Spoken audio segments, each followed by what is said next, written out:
Fala, sétimo ano, tudo bom, pessoal? Olha aqui de novo o professor Daniel com mais uma aula rápida, nem tão rápida hoje, hein? Mais um drop para vocês, tá bom, gente? Hoje tratarei do capítulo 4, aí na página 49, já fiquem de olho, que inicia o tema falando de um processo que eu considero super importante e que reflete bastante no Brasil e no mundo hoje em dia. A tal da reforma protestante. Desde já, acho importante que vocês, em algum momento, coloquem no caderno as palavras-chave. Essas que aparecem aqui. Cristianismo, Lutero, Calvino, indulgências, predestinação, burguesia e protestantes. Vamos lá então. O que é reforma e o que é protestante nesse contexto? Reforma, a gente sabe que a palavra significa alguma coisa que está sendo, de alguma maneira, moldada, né? Mudada. Protestante, para a gente, muitas vezes, é aquela pessoa que protesta por alguma coisa. Isso, durante o século XVI, será um contexto bem próximo da religiosidade. Então, nesse caso, é praticamente uma história das religiões que eu trago para vocês. A reforma protestante é quando muitas pessoas descontentes com a atuação dessa igreja aqui, ó, da Igreja Católica Apostólica Romana, elas passam a questionar e se levantarem contra essa importante instituição. Isso acontece desde o século XII, mas é no século XVI que ganha corpo. Se vocês olharem no livro de vocês, lá na página 52 e 53, temos algumas pessoas que já questionavam isso antes mesmo do século XVI. Mas é no século XVI que ganhará corpo esses questionamentos. A Igreja Católica, a instituição mais importante da Idade Média na Europa Ocidental, ela vivia em voltas de algumas polêmicas, né, principalmente em relação ao comportamento moral das pessoas que faziam parte da Igreja Católica, desde os padres até o Papa. Isso levantava alguns questionamentos por pessoas dentro ou fora da própria Igreja. Entre essas pessoas surgirá aqui esse fulano, um alemão chamado Martinho Lutero, um monge, ou seja, alguém que pertencia à Igreja Católica. Os monges são aquelas pessoas que normalmente praticam caridade nas ruas e evangelizam no dia a dia. O Martinho Lutero, ele já vinha questionando há um bom tempo os posicionamentos da Igreja, principalmente em relação às questões morais e algumas práticas que eram comuns da Igreja Católica na época. Enfim, ele vai fazer disso uma prática. O Martinho Lutero, além de monge, era um professor universitário da sua cidade, Wittenberg. E o Martinho Lutero, ele questionava, principalmente, alguns pontos, como esse. As tais das indulgências, que nada mais eram do que os pagamentos pelo perdão do pecado, ou dos pecados, dependendo da pessoa. Então, quando as pessoas acreditavam que tinham pecado, né? Ou seja, desviado da conduta moral do cristianismo, essas pessoas até um padre, um bispo, né, se confessavam, mas muitas vezes elas eram obrigadas a pagar por isso. Olha só, então é o pagamento para ter o pecado perdoado. E são as indulgências.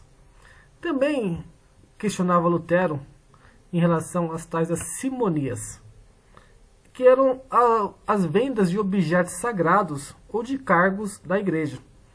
Então era muito comum vender, por exemplo, espinhos, falando que eram espinhos da coroa de Cristo. Pedaços de madeira que falava-se ser da cruz onde Cristo foi crucificado. Ou, de repente, restos mortais que eram colocados como pessoas santas da igreja. São Pedro, São Paulo, enfim. Também criticava Lutero o tal do celibato, né, que é a proibição do casamento de pessoas que pertençam à Igreja Católica. Ele defendia uma interpretação livre da Bíblia, olha só, então você lê do jeito que você quiser, e também a tradução da Bíblia. Lembrando, a Bíblia praticamente só existia em 2 idiomas, o grego e o latim. E boa parte das pessoas não sabiam falar nem o grego e também nem o latim. Muito menos ler. Então Lutero ele defende a tradução e a livre interpretação. Questionava o uso de imagens em cerimônias religiosas e também acreditava que a predestinação e a fé eram as bases religiosas fundamentais. Se você tem fé, é o importante dentro do cristianismo. Enfim, então Lutero organizará isso nas chamadas 95 teses, onde ele sairá pela cidade de Wittenberg, né? Inclusive na sua cidade, na sua universidade e na igreja da cidade, onde ele pregará essas 95 teses. A igreja, sabendo disso, os membros da igreja católica, sabendo disso, o convocam para falar: e aí, Lutero, o que passa? Você realmente acredita nisso? E Lutero, ele é julgado, né, por um tribunal católico, do qual ele não recua nenhum ponto. E por isso a igreja o excomunga, né? Ou seja, expulsa Lutero da igreja católica apostólica romana. Lutero, ele funda uma própria igreja, a igreja luterana, onde ele vai defender as suas teses. Essa igreja terá um apelo muito grande entre alguns nobres germânicos e também entre alguns burgueses. Eram pessoas que estavam descontentes com o posicionamento da igreja na época. Depois de um tempo, as ideias de Lutero ganham força e chegarão até a França, país vizinho da Alemanha, nas mãos desse cara, o João Calvino, um estudante de teologia, né, um teólogo. Para quem não sabe, teólogo é a pessoa que estuda as raízes e os preceitos religiosos do mundo. Theo é a palavra que significa Deus em grego, né? Logos é o estudo de alguma coisa, o estudo religioso. E o Calvino, ele vai se apropriar dessas ideias e passa a disseminar essas ideias. Essas ideias ganham força na França, mas na França, na época, ele é perseguido e foge para a Suíça. Na Suíça, onde na época já tinha uma tolerância religiosa consideravelmente grande, essas ideias do Calvino, chamadas agora de ideias calvinistas, ganham força, principalmente entre a burguesia. Uma burguesia que, no século XVI, tem um poder já considerável em algumas partes da Europa Ocidental. As ideias do Calvino saem da Suíça e aportam em outras partes da Europa, como por exemplo na França, onde ele tinha fugido, na Inglaterra e também na Escócia.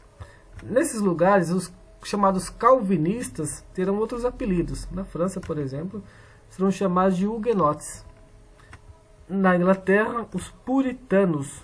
Na Escócia, os presbiterianos. Olha só essa palavra. Às vezes é até comum aqui no Brasil a gente falar em igrejas presbiterianas. Na Inglaterra, os chamados puritanos, eles serão caracterizados por usarem roupas mais sóbrias, normalmente escuras, assim, tons mais sóbrios. Os homens sempre usando um chapéu à cabeça. Esses caras serão perseguidos na Inglaterra, em razão das suas questões religiosas.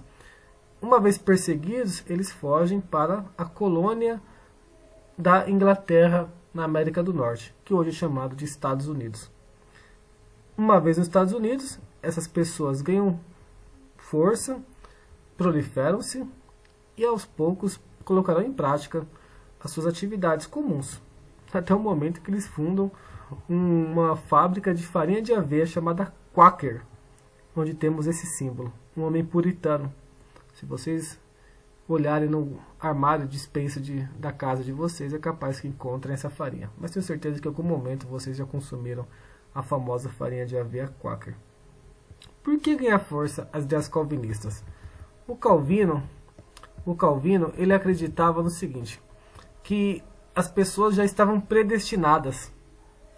E o trabalho e o acúmulo de riqueza, seguido do trabalho, sem vaidades, sem luxúrias, seria um sinal divino.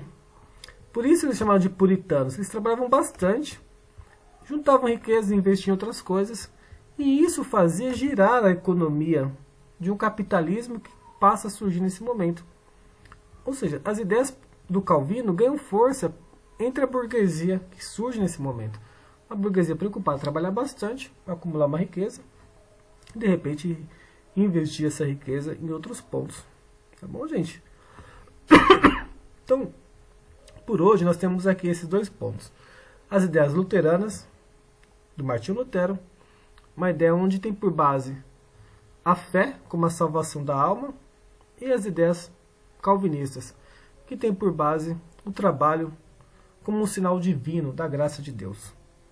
São ideias que ganham força na Europa Ocidental, onde as pessoas passam a frequentar essas igrejas e aos poucos a Igreja Católica ela se sente ameaçada, né? E fará uma resposta futuramente. Essas igrejas serão chamadas de luteranas, calvinistas, mas muitas vezes nós chamaremos de apenas de igrejas protestantes. Aqui no Brasil, chamamos de igrejas evangélicas. Tudo bem, gente? Então, ficamos por aqui, pessoal. Tchau, tchau para todos. Au revoir. Hasta la vista. Sayonara para vocês.